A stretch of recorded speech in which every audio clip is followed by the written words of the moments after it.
டேய் மச்சான், உடனே கிளம்பி சென்னை வாடா. ரொம்ப முக்கியமான விஷயம்டா, எனக்கு தலையே வெடிக்குது. டேய், அமெரிக்காலேருந்து உடனே எப்படிடா வருது? கஷ்டம்டா. டேய், நீ என்ன பண்ணுவேன்னு தெரியாது, ஆனா உடனே கிளம்பி வா, அவ்வளோதான். ஃப்ளைட் டிக்கெட் வேற கிடைக்கல, என்ன பண்றது?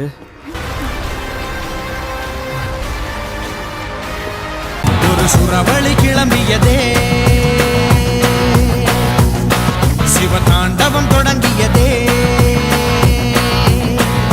சும்மா கிடந்த சங்கை பூத்து விட்டாய், சிவனேன்னு கிடந்த பண்ணை செய்தி விட்டாய். சும்மா கிடந்த சங்கை பூத்து விட்டாய், சிவன். எல்லா தடைகளையும் தாண்டி வந்துட்டேன்டா. என்ன பிரச்சனை சொல்லு? ஒன்றும் இல்லை மச்சா, சும்மா தான் டீ குடிக்கலான்னு கூப்பிட்டேன். அட பாவி, டீ குடிக்க வாட கூப்பிட்ட? அத்தெல்லாம் இருக்கட்டும், இந்த பைக்கை வச்சே இவ்வளோ தூரம் வந்த, எங்கே வாங்கினேன்? அதுவா? திருத்துறைப்பூண்டியில் ஆர்என்எஸ் எலக்ட்ரிக் பைக்ஸ்னு ஒரு ஷோரூமில் தான் வாங்கினேன். சும்மா மஜாவாக இருக்கும். ஆர்என்எஸ் திருத்துறைப்பூண்டி ஷோரூம்ல எலக்ட்ரிக் பைக் வாங்கினா நாளைக்கு நிலவுக்கே போனாலும் சூப்பரா ஓட்டலாம். குவாலிட்டி சும்மா நின்னு பேசும்.